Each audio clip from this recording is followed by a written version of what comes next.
com uma convidada super especial, Renata Fagundes, da Tubidea Consultoria. Sim, que fala muito sobre comportamento, recolocação no mercado, tendência. Especialista em desenvolvimento humano, né, Rê? Olá, Cris, Tudo Fabi. bom? Prazer estar aqui hoje para a gente falar um pouquinho de como que a comunicação ajuda nesse processo de desenvolvimento, né? Como que uma boa comunicação ajuda os líderes a engajar pessoas e as pessoas conseguirem engajar-se no novo desafio, falar um pouco melhor de si, um desafio, por exemplo, numa entrevista de trabalho ou até mesmo internamente para um novo desafio profissional. Até naquele marketing pessoal que é Sempre, necessário no dia a dia, né? Com certeza. Rê, fala pra gente, quando você faz um trabalho numa empresa, o que você mais sente de limitação em relação à comunicação numa equipe ou até numa chefia? Tá. Cris, hoje a comunicação, aquela comunicação que engaja, é um dos maiores desafios da liderança.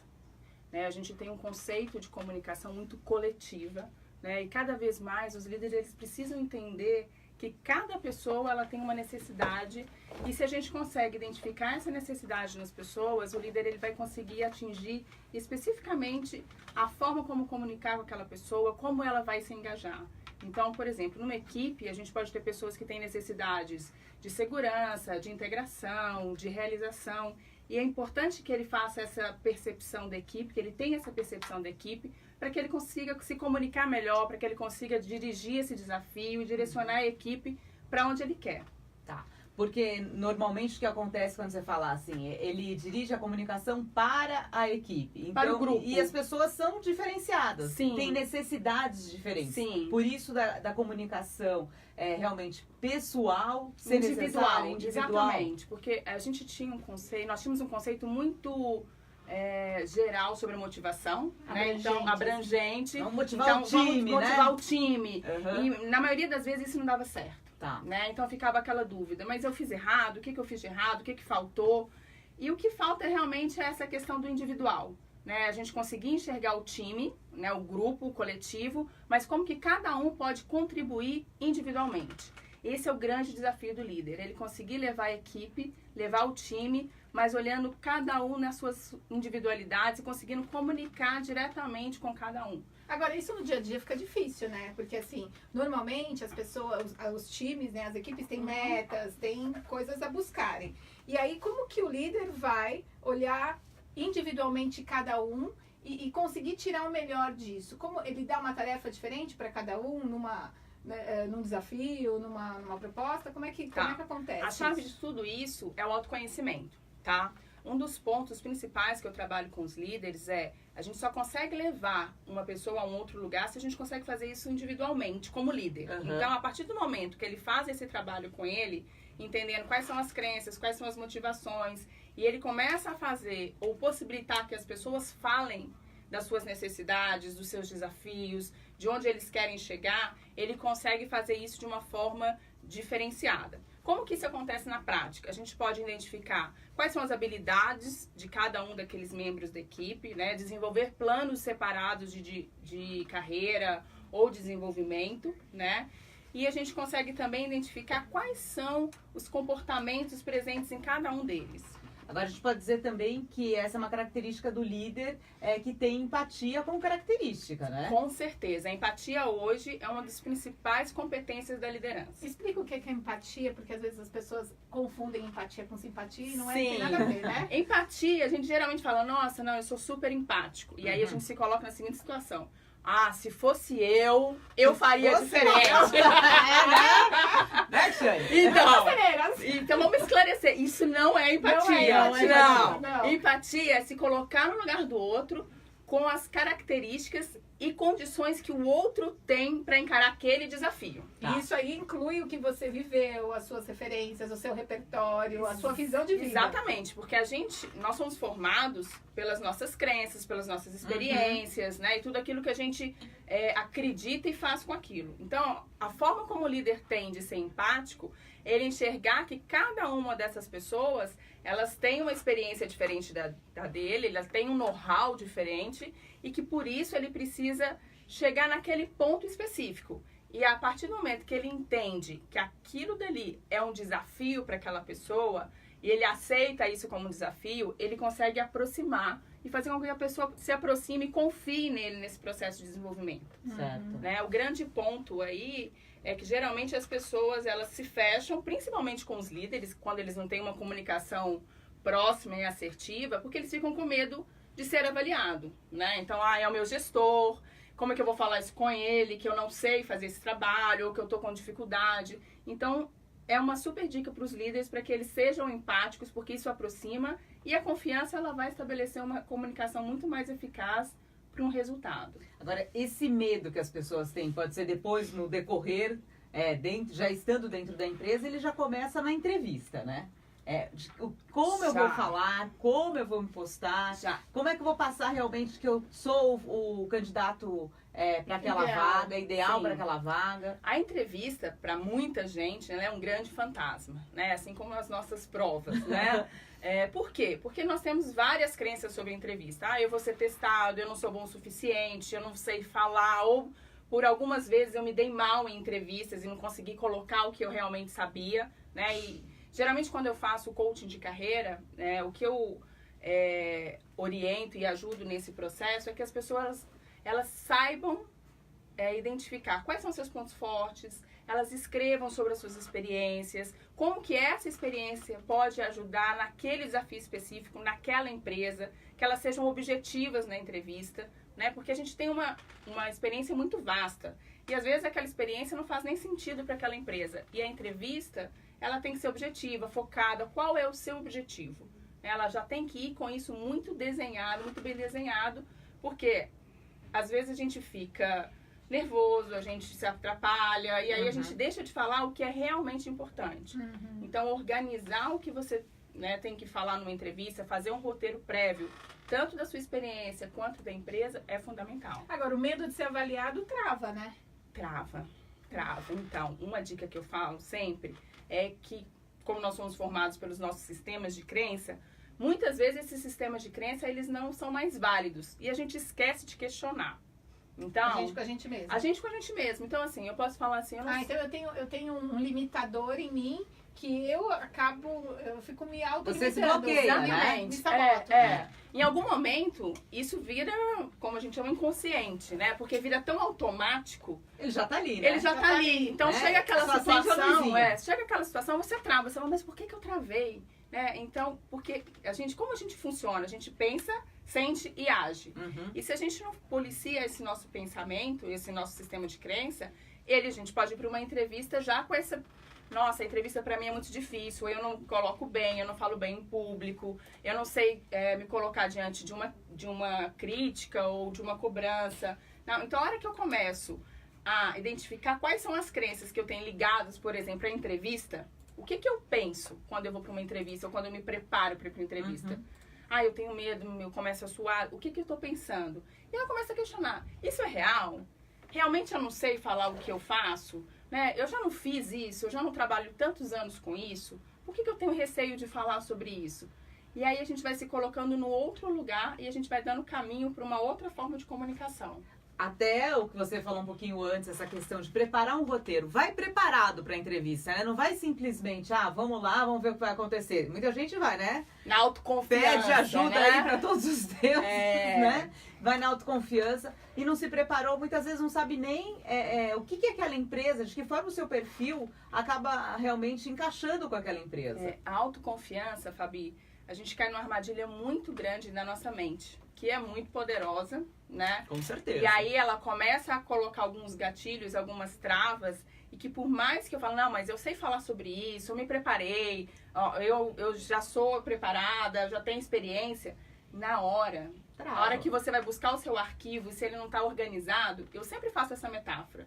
Pensa você correndo em casa para pegar uma blusa no armário. Se o armário está atrapalhado, bagunçado, vai ser difícil você achar. Né? É a mesma coisa com as nossas informações. Se está bagunçado, se a gente não organizou e não selecionou exatamente qual informação eu vou utilizar, na hora que você mais precisa, ela não vai vir. Então, assim, a autoconfiança tem dois lados, né? Ela pode ajudar e atrapalhar. A gente tem que fazer com que a nossa autoconfiança trabalhe a nosso favor, né? E isso, uma coisa fundamental para que a gente faça isso, é a gente organizar a nossa entrevista, a gente organizar, pensar quais são os nossos pontos fortes, a gente se preparar para isso. É que às vezes a gente vai num lugar e aí a gente tem tanta autoconfiança que a gente acha que saiu bem e não, né? Exatamente, porque a gente sai não... de lá com um feedback negativo. Porque a gente não olhou aquilo que tá na moda, né? A nossa audiência, né? É. A gente não se preocupou em... público, né? Quem é meu público? O seu público é aquela empresa, a pessoa que tá te entrevistando, né? A liderança que tá te entrevistando, é para ele que você tem que falar, né? Que tem uma série de informações ali que não diz respeito a eles e que não vai agregar naquele momento. Então é importante que a gente faça isso em todos os momentos, tanto dentro da empresa, né, geralmente em reuniões de trabalho também, porque as reuniões são cansativas, que a gente também não se prepara para isso, para ser focado, né, e quanto em momentos de entrevistas de trabalho. Agora, você tocou no assunto, reuniões, né? Tem muita reunião que poderia ser substituída por um e-mail e tem muitas reuniões realmente que as pessoas perdem o foco, né? Começam com um tema e fica amplo. De quem que é a responsabilidade não perder o foco numa reunião? Então, a responsabilidade é sempre de quem comunica. Tá. Né? Então, a responsabilidade da reunião é daquele líder que é o dono da reunião. Tá? Então, uma das grandes questões das reuniões que perdem o foco é porque geralmente ele não fala com antecedência para as pessoas o que eles querem para aquela reunião. Qual o foco, qual a pauta de cada área naquela reunião. Então, as pessoas elas não se preparam para a reunião, né? E cada um vai colocar aquilo que acha que é relevante. Então, Aí fica lá no celular. No celular, então aquele pedaço não é importante pra mim. E aí eu não vou prestar atenção. Ou aí eu não vou falar, assunto, e volta né? ao assunto. E as pessoas se perdem. E a reunião fica cansativa. E as pessoas já vão pra reunião. Putz, tô indo pra uma reunião, o que eu vou fazer lá? Achando que tá perdendo tempo, né? É que tem o dono da reunião, como você diz, né? Nem sempre é o chefe, às vezes é alguém da equipe que vai passar da área, o o processo, exatamente. Ele, às vezes tem gente que ele é prolixa, né? É repetitiva, é redundante. Então, assim, fica ali naquela coisa, até passar para outra etapa da reunião, que aí desmobiliza, né? Perde o foco. Sim, uma das orientações que eu faço. E é difícil falar. Como que você fala isso para alguém? Dentro da empresa, é para mandar, inclusive, o material. Um briefing, Um briefing. O que a gente vai falar? O que a sua área vai falar? E voltar sempre na pauta da reunião. Isso é uma forma cordial de interromper a hora que a reunião sai do foco, né? E voltar. Gente, vamos voltar. A gente tem um foco, a gente tem uma meta, a gente precisa sair dessa reunião com esse objetivo. Isso é importante para as pessoas não perderem o foco na reunião e a reunião ser realmente produtiva. E em questão de produtividade, porque ali você está desperdiçando tempo de várias pessoas, né? De funcionários, tempo é dinheiro. Tempo é dinheiro, né? Com certeza. Falando em tempo é dinheiro, nessa questão da comunicação, você acha que as empresas, muitas vezes, por falha de comunicação, acabam tendo prejuízo? Muitas vezes. Eu acho que os grandes prejuízos da empresa estão nas falhas de comunicação. E esse é um prejuízo que a gente não consegue ver. Por que é difícil, né? Mensurar, né? Mensurar. A gente não consegue enxergar como a gente tem um prejuízo material, um prejuízo financeiro direto, né? Mas é um prejuízo que ele vai minando a empresa, né? Então, ele vai minando por uma comunicação mal feita entre as pessoas, por uma comunicação de um funcionário que está insatisfeito, né? Aquela famoso maçã podre, né? E ele vai contaminando os outros funcionários. Então, eu sempre falo, é importante a gente ouvir, né? Muito mais do que as palavras, né? A gente prestar atenção como as pessoas estão se comunicando, como as pessoas estão fisicamente, como que elas estão reagindo às pequenas coisas que a gente coloca dentro da empresa, né? Porque essa comunicação mal feita, ela tem um custo muito grande para as empresas. Vai? Não, eu tô pensando na comunicação mal feita, que muitas vezes acontece, como a gente fala, do líder até o chão de fábrica, Sim. né? E aí vai num processo longo, né? Ontem a gente estava num debate, e aí a representante da Fiat falou assim, a gente faz um trabalho XYZ, ótimo, deu certo. Só que lá na ponta, quando o cliente vai comprar o carro no concessionário, aí não entrega, aí ninguém responde a reclamação... Aí ninguém atua, aí assim, se perdeu. Aí todo o processo que é feito dentro da empresa, né? Para esse lançamento, para que fosse algo né? bombástico, incrível, né? Uma coisa trabalhada, pensada e tal, ele morre lá no fim, e aí sai da empresa e vai para os concessionários, nesse caso. Sim. Ou vai para uma rede e tal. É difícil você conseguir manter isso do começo ao fim numa coisa que a gente está vivendo hoje tão... Mas é a política ampla, de excelência, né? É muito difícil, né? E qual o grande ponto? Geralmente, a gente não passa por todos os pontos de escuta, né? A gente filtra alguns pontos de escuta que são essenciais. Então, por exemplo, quem está ali na ponta da entrega e que termina o carro, eles também precisam ser ouvidos, né? O consumidor final, as pessoas da concessionária. É tipo mãe, né? Tipo, o filho nasceu, mas você continua ali, né? Você continua ali. Então, assim, a falha na comunicação, ela acontece às vezes porque ela se perde ao longo do processo e nem todos são ouvidos efetivamente, ou até porque, né? Não sei se é o caso, enfim. As campanhas e tudo é feito de dentro para fora, sem ouvir as pessoas internas. Sem então, ouvir o final. Vai exatamente. entregar? Vai ser assim? Tem condição? Como é que é? Porque tudo isso aqui é o top. Sim. E aí quando vai realmente para a linha de produção, para chegar na mão do consumidor, e aí, a gente estava preparado? E como é que é? É difícil, porque hoje a gente tem muitos canais de comunicação e você não consegue calar o outro lado, né? O outro lado aparece e você também tem que estar preparado para ter uma resposta, para saber como reagir. Tem um case muito interessante na Disney, que eles falam essa questão da comunicação e dos pontos de escuta, que eles resolveram reduzir custo e tiraram de dentro dos quartos a caixinha de costura. Achando que seria... ninguém vai perceber. Ninguém vem pra Disney ninguém pra vai costurar. Pegar o botão. Só que isso deu uma repercussão e eles tiveram que gerenciar uma crise interna. Por quê? Porque as caixinhas de costura, elas eram... eram souvenir e eram feitos, por exemplo, com alguns quadros de Monet, enfim. E aí eles tinham era uma coleção. E a hora que eles foram procurar saber com as camareiras, elas falaram, se tivessem me perguntado, eu ia falar, não tira a caixinha de costura.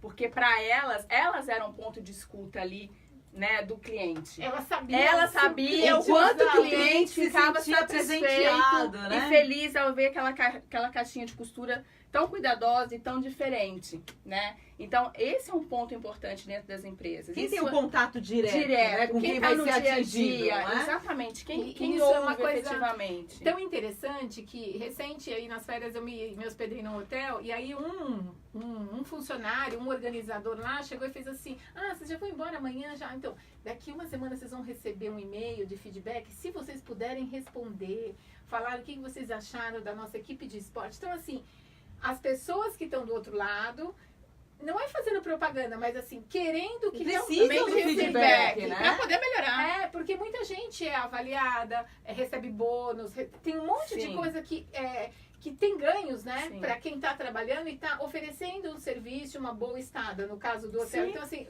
quero te ouvir, pode colocar a verdade, crítica, o elogio, que pra gente vai ser bom. É verdade. E falando em feedback, a gente tem tempo ainda? Temos! O feedback é um outro desafio do líder. É difícil, né? É difícil. Os líderes têm medo de dar feedback. Por quê? Porque ali entram as crenças do líder. Né? Eu não quero magoar as pessoas. E ele também, muitas vezes, não quer receber feedback. Exatamente. Não é? Eu não quero magoar as pessoas. O que ela vai pensar se eu der um feedback verdadeiro ou duro? Como que isso vai atingir as pessoas, né? Então, tem um receio muito grande de dar feedback. E por outro lado, as pessoas querem muito feedback. Porque é a partir do feedback que a gente desenvolve. Mas um feedback mal feito tem um impacto tão negativo na vida das pessoas e da empresa que a gente realmente precisa se preparar para um processo de feedback. Agora, nessa sua experiência direta, né, no mundo corporativo, você acha que o líder, hoje em dia, a gente vê que entre as características as mais exigidas de um líder está na flexibilidade, mas a comunicação vem como uma característica lá no topo da lista. A comunicação é um desafio não só para os líderes, é um desafio para as empresas. Mas eles se preocupam? Você acha que é uma pauta número um, assim? Apesar dela vir como característica realmente exigida pelas empresas no perfil de um líder, você acha que ele em si já chegou no topo? Ele se preocupa, se eu me comunico bem ou se eu não me comunico bem com os meus... Os líderes que chegaram no topo, provavelmente eles chegaram no topo porque eles se preocuparam com isso. Certo. Né? Até porque, para a gente conseguir chegar no topo, a gente tem que se relacionar e se comunicar muito bem. Né, com os nossos pares, né, com os nossos gestores, com a nossa equipe. Então, é fundamental que essa comunicação aconteça. Mas as empresas, elas precisam estar mais atentas a essa comunicação, sim. É porque hoje eu vejo também que fala-se tanto em comunicação, que os líderes também estão preocupados com performance na comunicação. Exatamente. Né? Quando vão falar em público e tal, existe todo um jogo, uma performance de você ficar mais próximo, se sentir ouvido realmente ali, né? E uma das coisas que eu falo, que é muito importante, além da performance, né, as pessoas, elas sentem a nossa verdade, né? Falar a verdade, quanto a gente é realmente verdadeiro, quanto é genuíno aquela comunicação. Então, por mais que a gente se prepare, né, eu preciso me preparar levando em consideração o meu jeito, né? O meu jeito de ser, as minhas crenças, o meu propósito enquanto líder. E aí eu acho, sim, que as técnicas de comunicação ajudam muito. Mas ele tem que ter um cuidado muito forte com essa questão da verdade. Né? Essa questão do, vou comunicar e vou ter uma performance da comunicação. Mas do outro lado tem um ser humano, tem uma pessoa e o resultado ele não vai e em cada situação a performance tem que ser de uma forma, né? Sim. Diante de uma crise que a empresa está passando, as pessoas da empresa têm que sentir que realmente aquele líder está preparado para aquele momento difícil, né? Porque no momento de glória é mais fácil passar, muito né? Fácil, bem né? fácil passar. Mas diante da crise... E como que você, diante da crise, traz a equipe? Né? Como que a gente consegue comunicar para a equipe que aquilo é uma crise, tá difícil, mas que a gente tem recursos para sair dela. A gente está passando aí... Exatamente. Um factor muito forte foi o fechamento das revistas da Abril. E isso gerou, né? A gente vê nas mídias sociais as pessoas, infelizmente, o número de pessoas que acabaram sendo demitidas. Mais de 200. E a circunstância que foi, pela falta de pagamento... Não houve um gerenciamento de crise aí, né? Uma prevenção simplesmente virou pro que se jogou no mercado, né? A situação que se jogou porque são vidas, né? A gente não pode esquecer que o funcionário não é um número, né? O funcionário é uma pessoa, é uma família que depende de tudo aquilo ali.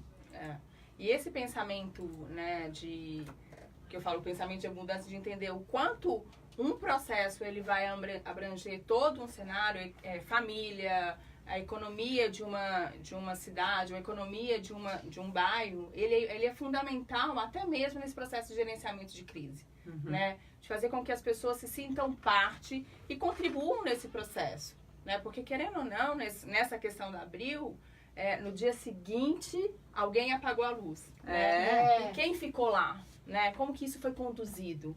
Então são situações que precisam ser pensadas antes, exatamente, né? Esse roteiro também tem que ser feito, né? De que forma a gente vai enfrentar essa crise? Essa crise, e eles teriam que passar realmente porque chegaram a uma situação financeira impraticável. Tudo bem, então... Porque tudo mudou. Tudo mudou, a gente está vivendo uma outra era. Mas... vamos preparar para esse momento. Não é de agora, né? Não foi assim, acordamos em crise. Sim. Não, e o Brasil, ele está vivendo, né? Mas vivendo uma crise muito dura nesses últimos anos. E as empresas precisaram fazer com que os funcionários acreditassem, né, naquele momento e que eles fossem junto para que a empresa conseguisse reverter aquele cenário.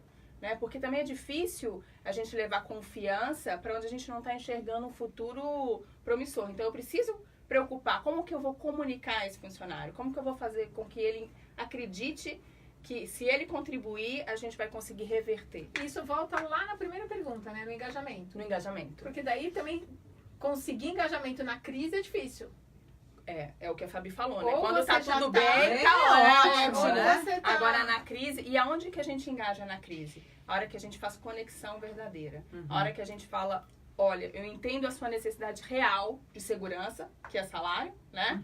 Mas a gente só vai conseguir garantir isso se a gente conseguir fazer esse passo, e a pessoa ela tem clareza de a gente conseguir cumprir as nossas entregas, cumprir as nossas metas. Por isso só vai ser possível. A comunicação ela tem que ser muito verdadeira e clara. Lógico. A pessoa ela precisa ter essa clareza para onde ela está indo, o que é realmente válido e verdadeiro nesse processo. Agora, Rê, para quem não consegue ir numa coaching, fazer aí um trabalho certinho.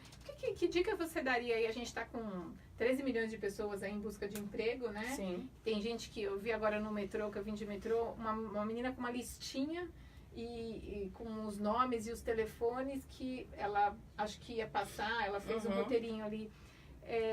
Quem tem a oportunidade de passar por uma entrevista, que às vezes a pessoa só deixa o currículo, né? Sim. O que você diria ali para priorizar na hora? É a questão da apresentação visual, é a forma de falar, é você saber colocar o teu melhor elenco profissional ali, seu roteiro profissional. O que você... Então, Cris, a melhor arma nesse processo é ela conseguir colocar o que ela faz de melhor, sabe? A melhor experiência, o que ela já fez de melhor. E ela se preocupar em falar isso do jeito dela, sabe? Porque às vezes a gente vai tentando criar formas de personagem. E as pessoas que estão do outro lado são treinadas para isso. É ser verdadeiro. É ser verdadeiro, ser você mesmo, sempre. Né? Com as suas habilidades. Com as suas habilidades, né? porque todos nós temos habilidades e pontos a desenvolver. Nós somos humanos, então é acreditar nisso. Né? E acreditar que você tem ali algo a contribuir, seja em qual empresa for, dentro do seu processo de desenvolvimento, dentro do seu processo profissional. Tá? Então, ter essa clareza, isso é fundamental. Escreve, porque às vezes a gente esquece, né? Nós somos culturalmente formados para pensar nos nossos pontos a desenvolver e não nos nossos pontos fortes, né? É verdade. É só você falar, me fala um ponto positivo. Calma aí que eu te falo. Se não for a Fabi... Eu falo pra vocês, a entrevistada é tão incrível que veio até com a minha camiseta. Mostra aí, Renata. Fabulous. Isso é vestir a camisa, Isso né? é vestir a camisa. Isso é autoestima. Autoestima é tudo no processo de Entendeu? entrevista. Autoestima é tudo. Né? E a gente... No domínio, o Fabi tá se No domínio tá se achando. Hashtag. E nós somos preparados sempre para ter pontos a desenvolver, né? A gente faz uma lista rápida. Então, a gente precisa exercitar o nosso cérebro na questão dos nossos pontos fortes. Até acho legal a gente falar esse negócio dos pontos fortes, mas mesmo quando você não tem habilidade para certa atividade que você pode ser questionado, é melhor falar que não sabe, mas que está disposto a aprender do que mentir. Sempre. Né? A boa vontade é a melhor habilidade. Uhum. Né? Então, se eu não sei, vai chegar ali na frente e eu falo que eu sei, E daí, isso ó, vai na jogar sua mão, contra, né? e aí? Agora, você sabe se fazer programação? Sei. sei. Você vai Chegou chegar no lá, primeiro não dia, é? não vai saber. E aí Você acabou. sabe cozinhar? Eu sei! Eu tô demais na cozinha! Próximo programa vai ser de culinária. eu tô aprendendo, tô melhorando a cada dia. Cada dia a hashtag melhor. Fabi na cozinha. Muito bem. Bom, muito mas bem. temos um tempo ainda, vamos fazer a última. Pode ser? Vamos fazer a última, Renato Fagundes. Vamos lá, Renato Fagundes, estou pronta. primeiro redar o contato, de que forma que as pessoas podem entrar em contato com você. Tá, o nosso site é www.tubider.com.br e o nosso telefone é 96845-2999. A Tubider é uma consultoria tanto para as empresas quanto para o próprio profissional que quer se desenvolver melhor. Sim, nós trabalhamos tanto com coaching de carreira, de autodesenvolvimento, quanto com coaching de executivos e desenvolvimento organizacional. E esse desenvolvimento é em qualquer nível. Em qualquer nível. Que você estiver. A gente trabalha com desenvolvimento de equipe, com desenvolvimento de liderança, nós trabalhamos com escola de líderes, trabalhamos com processos individuais de desenvolvimento e dentro do processo de carreiras também, tá? Aquele que quer virar pro plano B. Aquele que quer achar um plano B, enxergar um plano B e traçar um caminho. Porque muito executivo chega no momento da vida que ali vai chegar no final da linha naquela carreira executiva, mas ele tem muito tempo pela frente ainda. E muito cada gás, vez mais, né? A nossa expectativa de vida mudou muito. Então, eles precisam sim trabalhar sempre com um plano B e fazer esse processo que às vezes é doloroso, né? Porque foram muitos anos dentro de uma mesma empresa e se identificando ali com aquele... com aquele crachá, né? Com o personagem que a gente cria. Que não é a pessoa. Que não é a pessoa, é o crachá, né? O fulano da empresa de tal, né? E aí, de repente, ele perde o sobrenome. Uhum. E esse processo, ele precisa de uma ajuda de se ressignificar e passar para um novo caminho. Tá Muito ótimo, bem. readoramos. Obrigada, Eu também, obrigada a vocês. Que a comunicação melhore cada vez mais na vida das pessoas, né? Sempre, a comunicação. Nas empresas, na vida pessoal, né? A comunicação, ela é necessária para tudo, né? Uma boa comunicação salva empresas, né? Tá salva casamentos. Também. Né? Eu domino. Obrigada, tchau. Tchau.